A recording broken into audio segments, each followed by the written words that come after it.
Welcome everyone to Oceana's Ocean Steward Spotlight. My name is Kat Uden. I'm Oceana's South Florida field representative, and I'm very honored to be interviewing Goffinet McLaren this evening. And hi Goffinet, how are you? Hey, Catherine, how are you? It's It's good to good. see you. It's good to see you too. Thank you so much for doing this interview. I want to Oh, it's my dive pleasure. right in, getting to know you, and we would Okay. like to know your defining moments. Tell us, when did you fall in love with the ocean? Oh my goodness. It's about 70 years ago, but I remember the day like it was yesterday. I was born and grew up in the little ancient town of Carrickfergus. It was built by the Normans in the 11th century, and they built beautiful and very strong seawalls. And one day I was walking home from school and I just happened to encounter this huge storm, a very unusual storm for Carrickfergus, which was built on the banks of the Belfast Lough in Northern Ireland. And the waves were coming over the battery wall, so huge and so high. And I had to keep dodging the huge waves. And I was getting soaked to the skin, and I was, so afraid that my mother was going to scold me and give out to me because I was getting my school uniform so wet. But when I got home, I realized that I had had an experience that I never would forget. The ocean was just so dynamic and so wonderful, and it was just so uncontrollable that from that day on, I just kept looking at the ocean and loved it in all its moods, whether the tide was in or the tide was out, whether it was smooth or rough or whatever. I just could never get the ocean out of my mind. And I guess I was very fortunate to live in Ireland and more or less be surrounded by the ocean. What a great story. I recently saw a video of surfing in Ireland and it was absolutely Yeah, beautiful, so I can understand that. And yeah. how special it is that you can remember it that vividly too. Oh, it was, I will never forget it. It was just so tremendous. And I remember walking home in my school uniform with the berry. In those days, we wore school uniforms and special shoes and socks and everything. Everything was saturated, everything was ruined. But I had had a wonderful time and I will never, ever forget it. Aw. So what prompted you to start an organization after you retired? Well, between the jigs and the reels, between leaving Carrickfergus in Northern Ireland and going to Dublin to join Aer Lingus and finally ending up in Greenville, South Carolina, which was much too far from the ocean. My husband and I finally decided that we would have to renew our relationship with the ocean, and we ended up somehow in Pawleys Island in South Carolina. And of course, I had visualized walking on the beach and reading books on the beach and just enjoying the ocean. But the very first day I was there, I found a plastic bag on the beach, and it just seemed so so out of place. And I knew that balloons choke birds, and I was standing there with this plastic bag in my hand, looking out to sea. And I realized that plastic bags could do exactly the same thing to birds as balloons. So every day after that, when I went to the beach, I found more and more plastic bottles, toys, bags, fireworks, cigarette butts. I mean, you name it, everything was left there abandoned on the beach. And I'd pick things up and I'd go over to people and ask, do you own this or did you leave this behind? And nobody paid any attention. Nobody was in the slightest bit interested. So my husband he said, well, why don't you Google trash in the ocean? So I did. And up popped Captain Charlie Moore from the Algalita Foundation. And I called right away. I called him right away. And he confirmed my worst fears. And I mean, from that day on, that was the beginning and the end of retirement. And so I was upset. I mean, my blood pressure was going up and I was losing sleep with all this plastic, and decided that I had to do something. So I published a book which was for adults, but disguised as a book for children, because children paid attention where adults did not.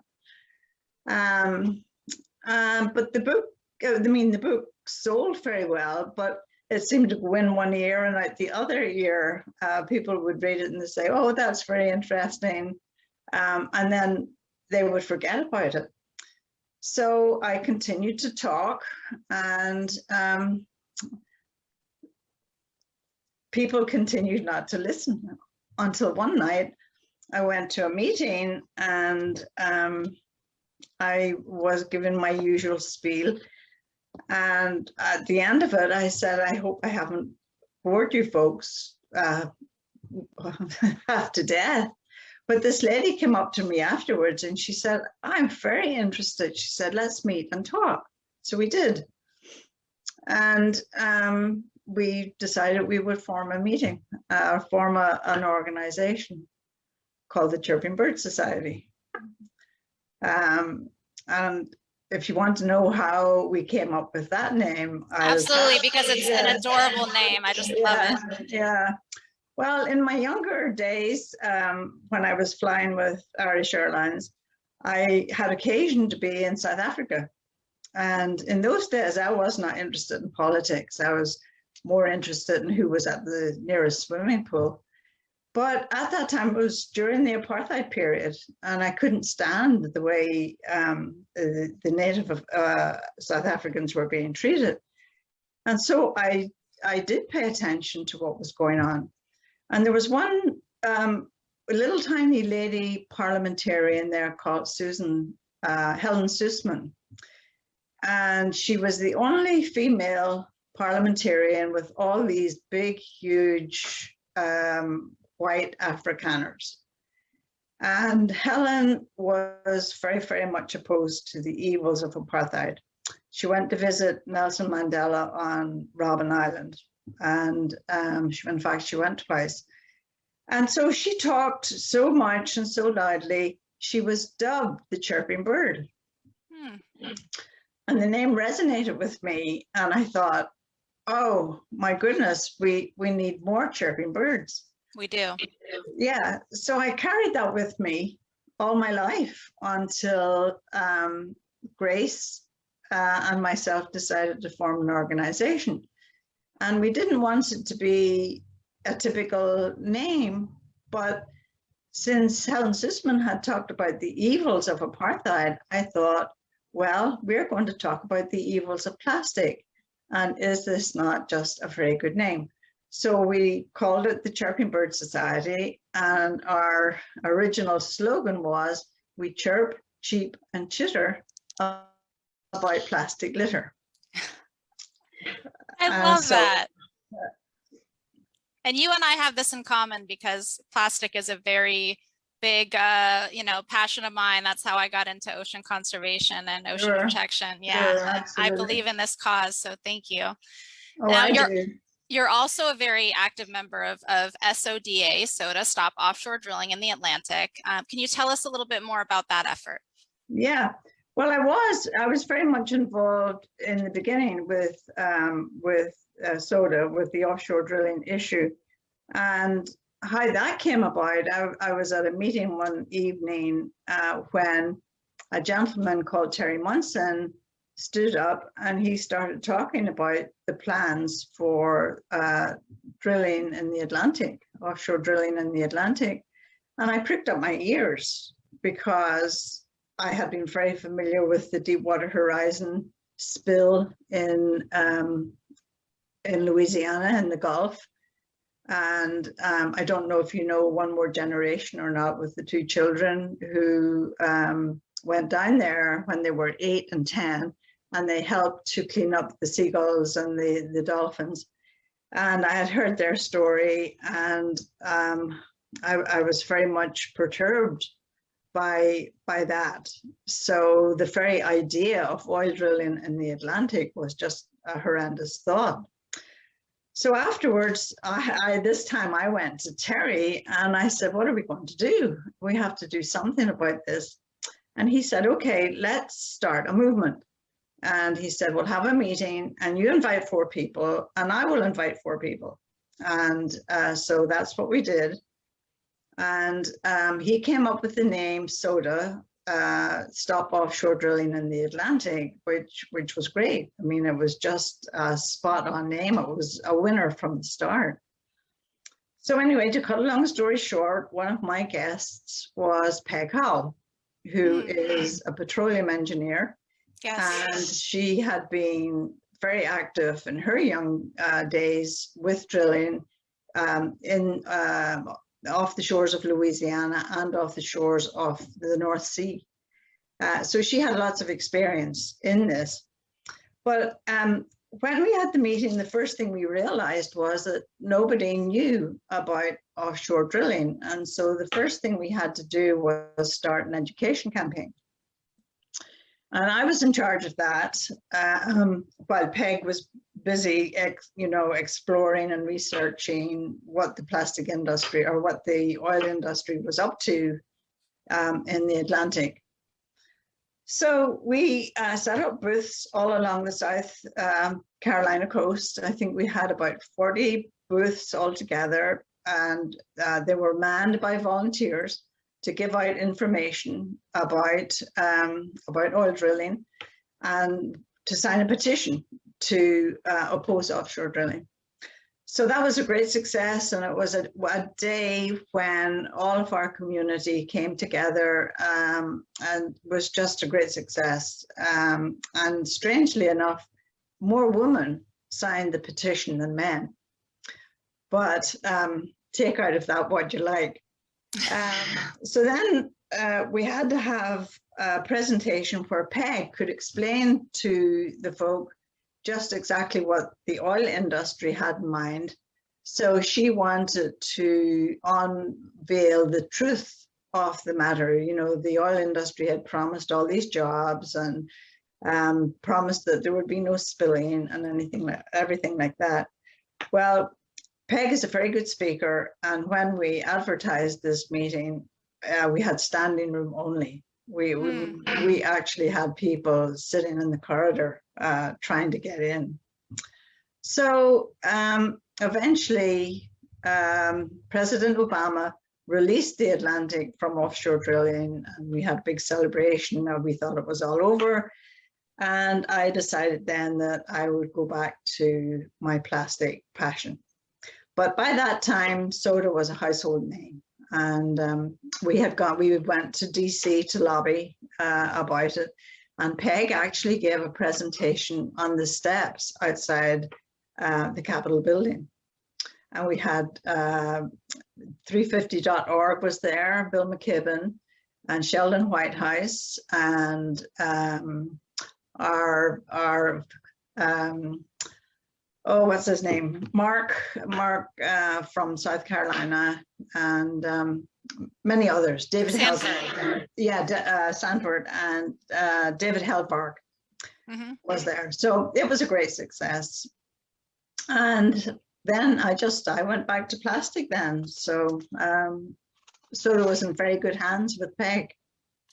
Thank you so much for your efforts on that campaign. I know we have made so much progress, everybody that's been working on that, and come such a long way. So thank you very much. It has been tremendous. It really has. And I think without Peg, we would not have gone anywhere, because the rest of us were quite innocent about the oil drilling. We understand the oil industry much better now, as we understand the plastic industry much better now. And it's really quite hair-raising, the misinformation that they will pass out. Yes. So you have a lot of experience in fighting for these causes and fighting for the ocean. So for people that are viewing this right now and they want to take action, but they've never done it, and they want to know, what to do, what would you say to people for steps in order for them to protect it? Well, first of all, I'd suggest that they join Oceana. that would be the first thing on the list. And then I would recommend that interested folk should educate themselves about the problems facing the ocean. You know, information is so readily available today with Google and a click. You can find out anything you want. And the ocean has so many problems. And I think each person that starts to research or investigate the problems in the ocean, each one will find something different and something that resonates with them. They may have a visceral reaction to something. Like, for example, my friend Bonnie Montioleno from Wilmington, her first involvement with the ocean was the albatross chicks on Midway. Yep. And she saw photographs of these chicks, and she said, oh my goodness, she said, I could be contributing to this. And Bonnie has been an ardent supporter of opposing plastic ever since then. She actually discovered plastic at exactly the same time that I did. She was in Wilmington and I was in South Carolina, but we discovered ourselves later. Then some other people may have a reaction to the turtle with the straw in its nose. I mean, that was horrific. For me, I think I had a visceral reaction to the Great Pacific Garbage Patch. And the very idea of so much plastic being out there circulating in the beautiful Pacific Ocean. And I will remember to my dying day, the first time that Captain Moore went out there to visit the ocean. He found it by accident first time, but he saw the plastic and he couldn't get it out of his mind. So he got some reporters and researchers and they went back there again and they measured 6 pieces of, this was in 1999, he measured 6 pieces of plankton, 6 pieces of plastic for every piece of plankton. Mm. If that wasn't stunning enough, he went back again 2 years later and he discovered 36 pieces of plastic to a piece of plankton. And to me, that was just horrific. And each year he went back, he discovered more and more plastic in the ocean. So I could never get that out of my head. And I kept thinking about the animals, the fish, everything that was ingesting plastic. And I mean, Lord knows how many animals we have lost to plastic ingestion. So yeah, for me, it was learning about that. And that information actually curdled my soul. I mean, I couldn't stop thinking about it, and I could hardly sleep at night. But anyway, to go back to the people who would need to know more about plastic, I would then suggest that they start contacting their lawmakers and proposing bans on plastic. We need many more bans. And also to try and reduce CO2 emissions. I think both are very important. Then I would encourage them to ban overfishing. You know, well, our seas are emptying of fish and the animals out there are dying and some of them are becoming extinct because of hunger. And then there's also the shark finning. We lose 100 million sharks per year for shark fin soup. And that's a travesty. We don't need shark fin soup. We can well live without that. Longline fishing, bottom trawling, they're also very, very destructive to our ocean. And every day we wait for these bans to be passed, we lose more and more creatures. So then I would suggest that they learn about the other issues facing the oceans, like acidification and the coral reefs dying and the dead zones. we were developing more and more dead zones due to pesticide runoff and fertilizer runoff. And I guess after all of that, I guess my last piece of advice would be for ocean lovers. When they go to the beach, never leave anything there except your footprints, and never take anything off the beach except photographs.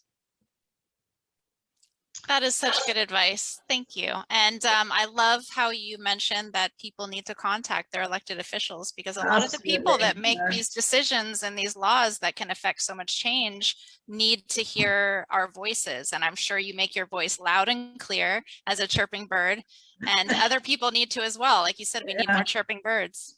We do, and we do. And I mean, we need letters to the editor and lots of letters to the editor. So, I mean, I'm constantly pestering the editor of the Coastal Observer here in Pawleys Island, and I think people get fed up. I think my biggest problem actually is not speaking out. I can't help myself. I have to speak out. And sometimes it's accepted and sometimes it isn't. And sometimes you're talking to people who don't even believe that the plastic is in the ocean. So it's very difficult. It's an uphill battle. I wish more people realize the power of public pressure, though, that if more people raise their voice and let their lawmakers hear how they felt about these issues and what to support and what to oppose, that it would really make a difference if everybody called their lawmakers all throughout the year. And I love also how you mentioned that Google, you can find Google pretty much anything, because if you don't know who your lawmakers are, you can just Google it and you can find out. Yeah, that's absolutely right. That's absolutely right. And then when you look at what young people are doing today with climate change, it's really heartening. Although I think that plastic pollution is worse than climate change, but I'll get to that. Yeah. Yeah, well, both huge problems and definitely related. A lot of people don't relate plastic to climate change, right? But it's all the oil and gas industry. So they go hand in glove. Yes. Yeah, they do. So we also have two major audiences. So we have an audience that doesn't quite, hasn't quite taken action, and they have received some very good advice from you. We also have members of the audience that have already been in the ocean conservation world for quite a bit of time. So what would your vision for the ocean conservation community be? Like, how do you think it should evolve or change? Oh my goodness, there are so many organizations out there trying to fight the same battle. They're doing such wonderful work to ban plastic bags and other plastic items.